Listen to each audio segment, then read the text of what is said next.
So we're back with the COPO, Procharged COPO.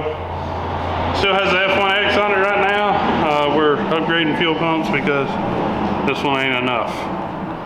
So the 5 gallon per minute pump isn't enough. So we got one of Aeromotive's 10 gallon per minute. We're going to drop on there and see if that, and we're going to, I guess, wire in the multi-speed part of it too. So basically, well, there's 3 different ways it works from what I've read online. Is you can control it with a 0 to 5 volt reference. If you want it just to run into at low speed, you can ground this one. And then if you want it to run at high speed all the time, you can run it to the hot wire, but we're gonna control it a little different. We're gonna kick it with the Holly, basically. And that should theoretically make the pump it full, because I think at low it's like 3 gallons per minute, and then when you kick it into overdrive it pumps at the full 10 gallon per minute capability. And it's cold. Well, not as cold as it's been, but it's colder than we would like it to be. It's Texas, boys. So other than that, just a little bit of work to do back there. We got the other pump, we got my test pump out of the drag pack, and I slapped it back in this morning. And we're gonna throw this one in this car and hope that it works right. So this is easy. Well, this is what these things come with stock, or this was out of the drag pack, but the COPOs come with the same thing. Basically, they usually have a bottom on them too. But in any case, that's the original pump. I'm gonna drop it in here. That way it's a good, nice fire hazard. And then we're gonna take this and line up the gasket again. I need to take this off first though. Now I remember what I was doing. So basically, what we're doing now is we're just going to drop this pump as long as it fits in there. Let's not drop the gasket in there, that won't be very cool. There we go. And then we just drop her right down in there.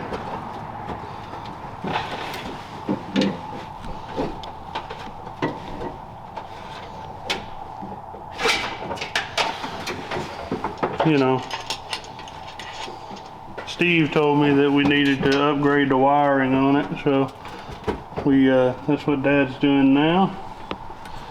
We're gonna run out of that relay that's down there that has 2 open channels on it, and we're gonna use both of them for fuel pump. Oh dang. Yeah, it's well, you had an issue with, no, it wasn't this car. It was the drag pack. Drag pack, right? Remember it like melted. Yeah, melted the wire. Remember we had an issue similar on this car when we pulled it back apart, and then there was one, and then we got a bonus washer, but that's off of the old pump. If you don't have spare parts left after a job, it's lighter now. Did you even do it right? Yeah, it's lighter now. So that's the important part. We didn't need it. Yeah, that's off of that pump. Now, how come you don't run? You're not supposed to run a filter? Or is that what that bottom part is? What now? A filter? You know how normal fuel pumps have a little like plastic, like cloth? Hey, it has a filter on the back right here. There's your filter. Okay. Yeah, technically on this type of system, what you probably need that this one don't have. You need an outgoing filter. The filter's going to the injectors. It needs to be 100 micron. And then coming back into the tank at 10 micron. That way you protect your pump and you protect your injector. But, you know, 100 microns can affect fuel flow, and we're fixing to figure out if that's what's causing it on this, but I wouldn't think so with 12 AN being on there now. It's still acting dumb. But that one's supposed to flow like 435 No, it's more than that. Yeah, 435 gallons a minute, max. So, we'll just have to see. Dang. You know, this pump's only capable of 10 gallons a minute. If this doesn't get it, then we'll have to go to a mechanical pump. Really don't want to do that because that's another can of worms that I don't want. So. That's another belt, right? Could fail and then.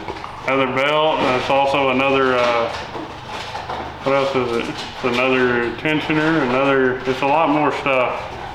Less moving parts in the front I've discovered is better.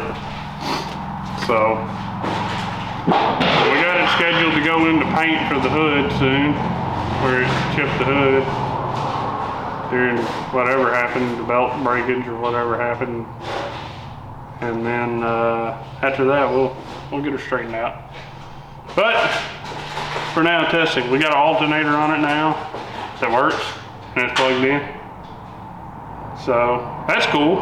Dang. Street car now. Yeah, well, but it charges itself car now.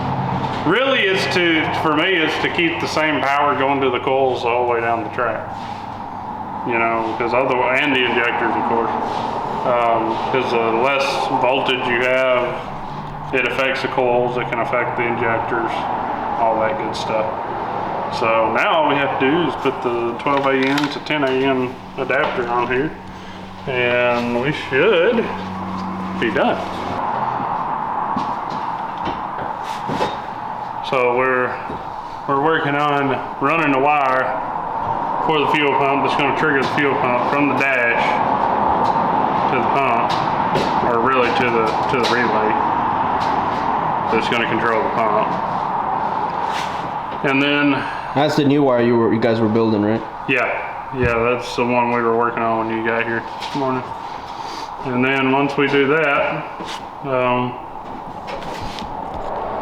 we'll be pretty much done running the wire.